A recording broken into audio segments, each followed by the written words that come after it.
So growing a business takes one common ingredient, and that is talent. It takes people, right? So we all know that it's a very competitive market when it comes to attracting top talent. But what are we doing as a community to ensure that we're not just attracting talent, but we are attractive to talent? Lee Eilers, again, serves as president and CEO of Marion Process Solutions. They are the industry leader in custom design mixing and blending solutions. He has been involved in numerous successful startup ventures, including a financial services firm in Naples, Florida, and an independent distributorship of Herman Miller Incorporated's commercial furniture products in Dallas, Texas. He served on the executive leadership team at Herman Miller, and prior to joining Marion, Lee was a co-founder and president of Twist HDM, the designer and manufacturer of Limelight. That's an innovative wireless lighting control solution directed solely to the parking industry. Lee is a lecturer at the Papa John Entrepreneurial Center at the University of Iowa. As I mentioned earlier, we are honored to have Lee as our board chair, again here in 2018. And will you please join me in welcoming Lee to the stage?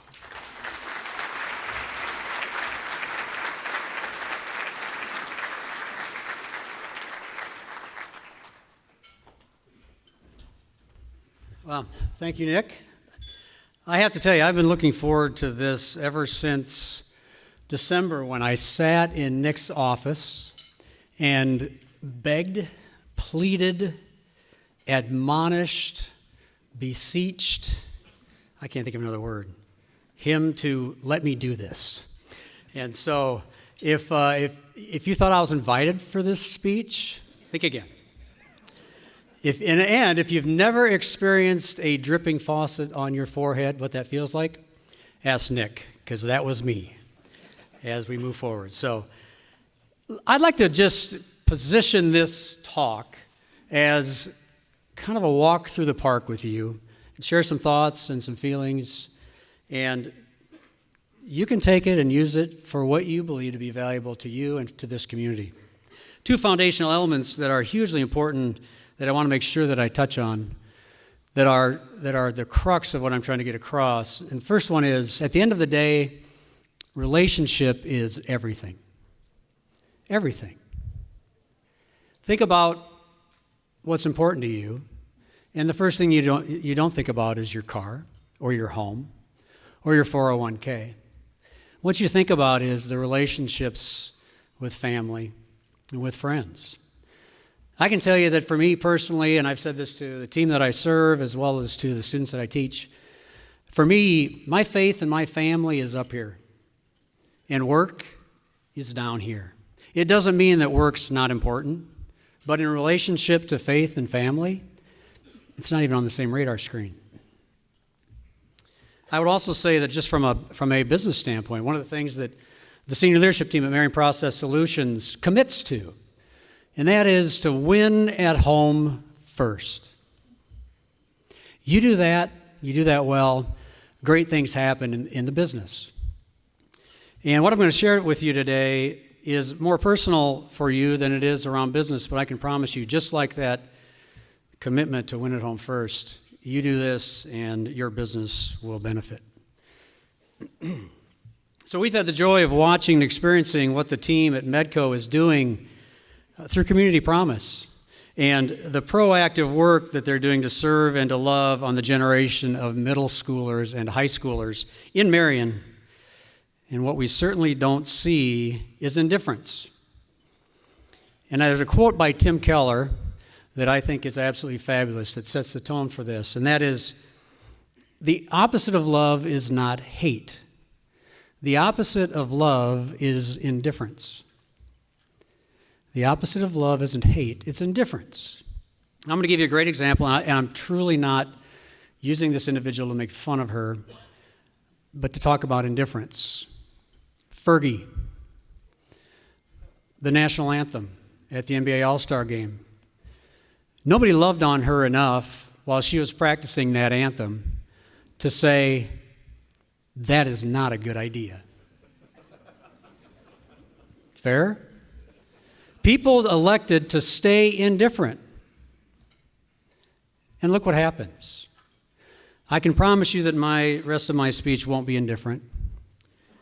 but it's truly important that we love on people by speaking truth into each other's lives and not being indifferent. There's an incredible generation that's getting pummeled from all sides with unfair stereotypes and attitudes, and I think it's time we call the ball before indifference becomes the norm and not the exception. I'm going to describe a generation here, and you try to think of which generation I'm referring to. This generation's been through a surprise attack by an enemy that caused the world to gasp, and it drew the U.S. into a war that we didn't want to be a part of. It's a generation that saw family members leave for war, not knowing when they're going to come back or if they're going to come back. This generation lived through a financial calamity that brought families to their knees and forever changed the fabric of many communities. It's seen the impact of racial divides that hurt everyone. And last, this generation has witnessed the deployment of a weapon of mass destruction that was supposed to change the world for good. And we have yet to even remotely figure out how to harness its power. So, which generation do you think that I'm referring to? I'm referring to millennials. Or is it the baby boomers? Or is it the Gen Xers? Fact is, it's all three generations, and we've been doing life together for 37 years. 37 years of experience that is the same. But it doesn't feel like we're leveraging our learning and our love for each other to raise our bar of excellence. In fact, it feels like we're silently becoming indifferent. I want to ask all three generations, of which I'm one of them, what was the impact of 9/11? Do we have that figured out? What about war and its effects? How about digging out of financial holes? We've got a great tailwind for an economy. There's going to be another recession. Get ready. It's going to happen. What about relationships that seem impossible to mend? And that weapon of mass destruction? Social media. Let's not kid ourselves. We have yet to figure that one out, and it hurts lives as much as it helps them. So here I go. I am going to kick indifference to the curb.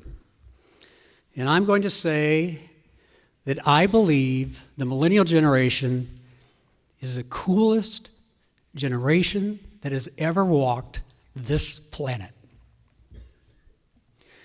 And I also believe that we, the baby boomers and the Gen Xers, we owe them our A game. There may be some baby boomer sitting at your office that hears this sometime down the road and says, "Oh, now you've done it." Somebody just popped into your mind, didn't they? This generation has more to share than we can dream, and their perspective and their heart for this world is absolutely priceless. And we, the boomers and Gen Xers, are missing hugely if we don't reconnect and tap into our 37 years of doing life together. Have you ever hung around an A-grade millennial? I get to a lot, and it's a joy, an absolute joy. But here's what they have to say. We feel like you've given up on us. You don't think we have much to contribute. Do you know how many times we hear that we're spoiled and coddled? And these are from students who take on thousands of dollars of debt so they can contribute to society in a much more meaningful way, not milk it dry. And here's what I hear from some folks in my demographic. They don't want to listen. They're spoiled. They don't respect our generation. Now, for the record, none of those people are my friends. I don't hang around people like that. They're drain people. It's their attitude. The problem is they get too much attention because they talk the loudest.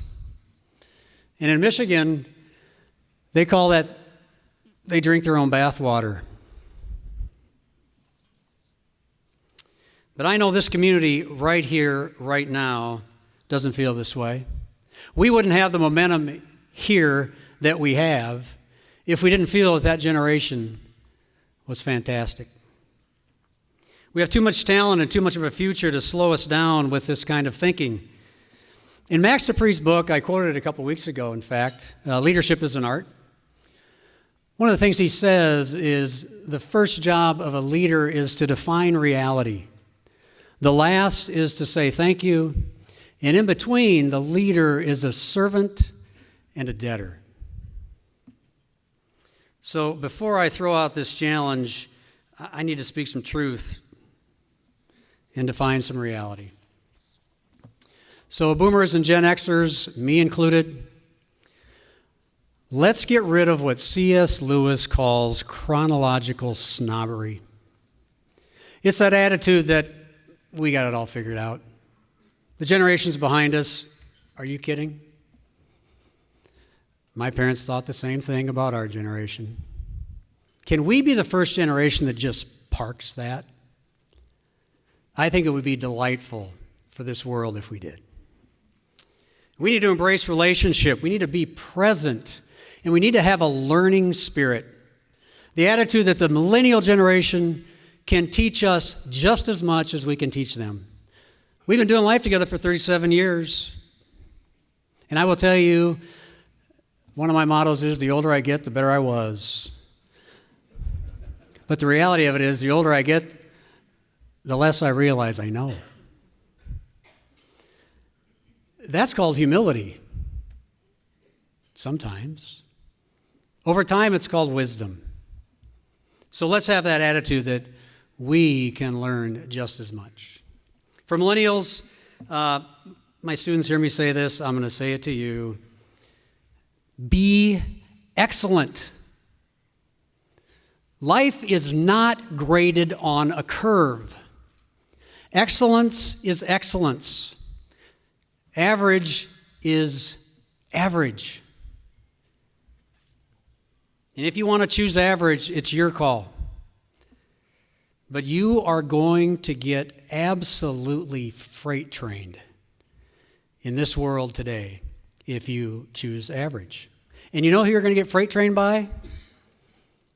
Your other millennial brothers and sisters that choose excellence. And some of these students, these middle school students and high school students that are sitting in this room, they would not be here if they didn't choose excellence. The other thing I want to just share quickly with millennials is, and the best way I can describe this disconnect that I feel at times, and I think our generation, the boomer generation, feels this way, and that is when you start your job, your first job out of school, the reality of it is that you start that job being paid to do what you do. You have talent, you have experience, but you're getting paid to do that particular role.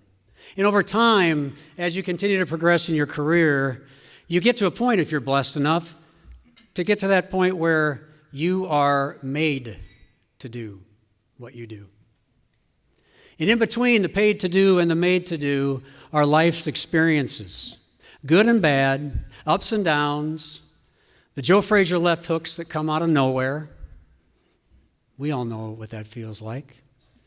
But it's that learning experience that don't get cheated out of that.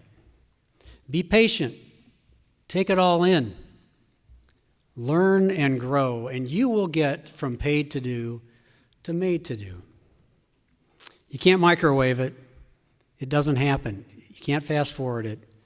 Lean into it, and don't miss the opportunity.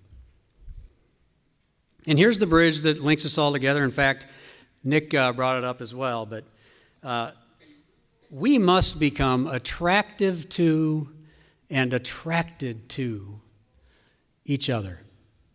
Boomers, Gen Xers, and millennials. And we use a book, in fact, Patrick Lencioni, The Ideal Team Player. It's a great book. We use the crux of that book to evaluate whether we have teammates that we want to have come on board to determine whether they're Marion material. And the three criteria are humble, hungry, and smart. And I'm not saying this just to the millennial generation. I'm saying this to everyone. Are you humble, hungry, and smart. Humble being, I'm sorry. Can you say, I don't know? Can you say, what do you think? Can you say, I need some help? On the hungry side, sure, I'd like to tackle that project. Why don't you put me in the lead? We got a great team. We're going to succeed. And on the smart side, can you read a room? Can you see that there's emotion that's not being said in an interaction, but it speaks so loudly, it's almost deafening?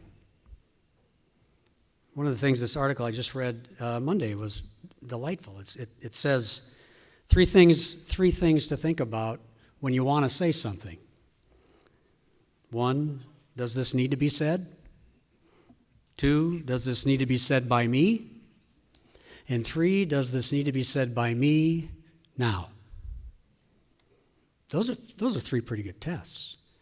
And I can tell you, I wish many, many times I would have applied those in my life and in my career. But it's really about attitude. And I have a plaque in my office that I've been reading for 25 years. And it's actually a quote from Chuck Swindoll, one of my favorite preachers. And I'm going to read it to you real quick. It's called Attitude. It says, the longer I live, the more I realize the impact of attitude on life.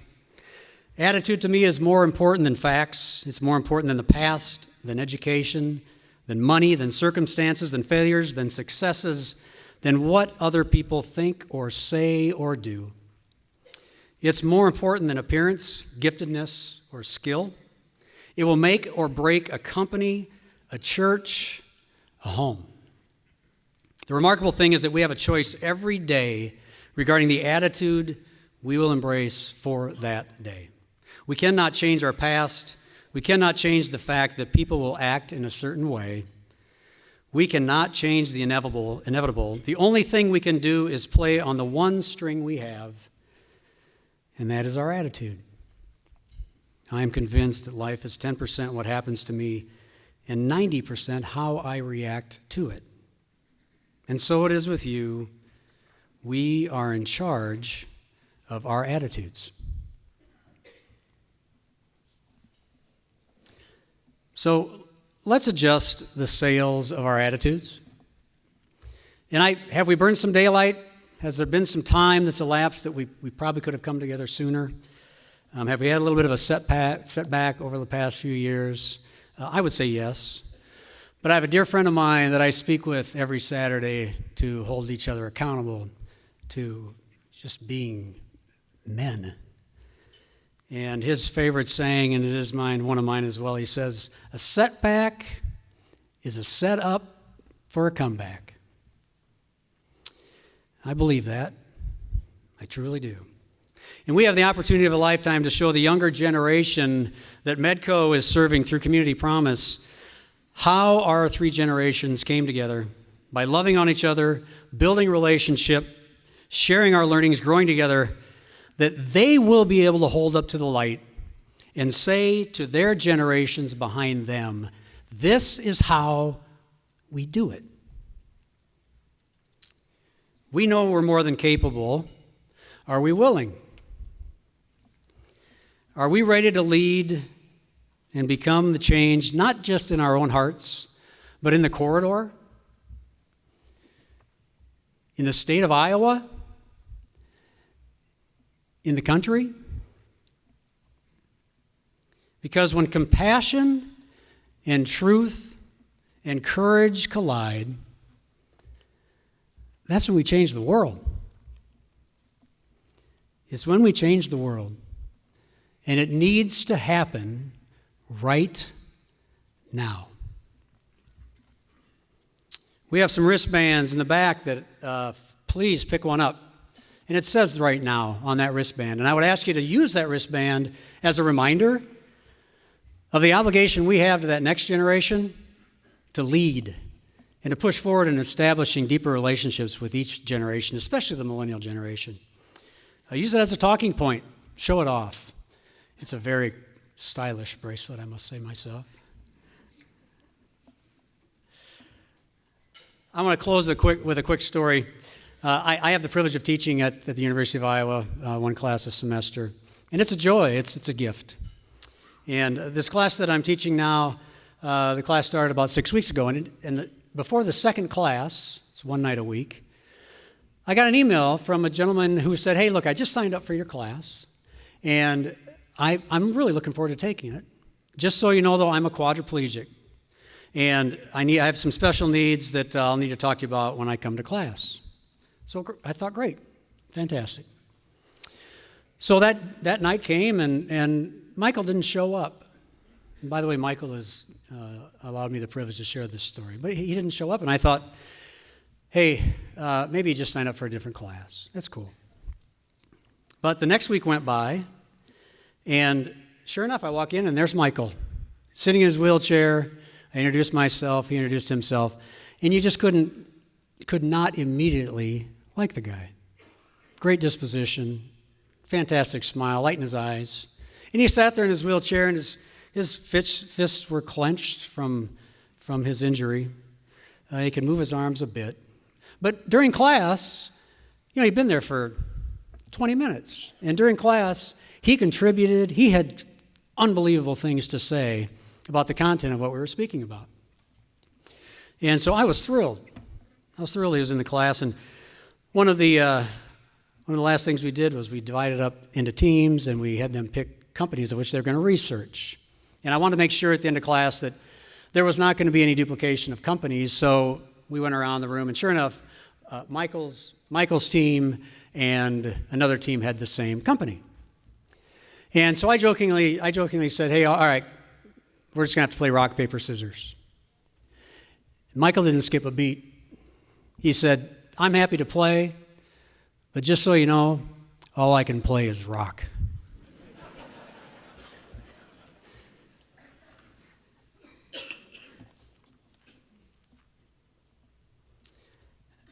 And it was in that moment, 33 people fell in love with Michael.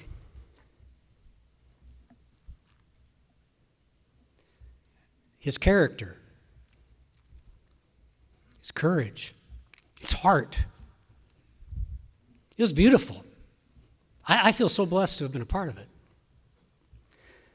And there are so many Michaels waiting for you, every one of us, to experience.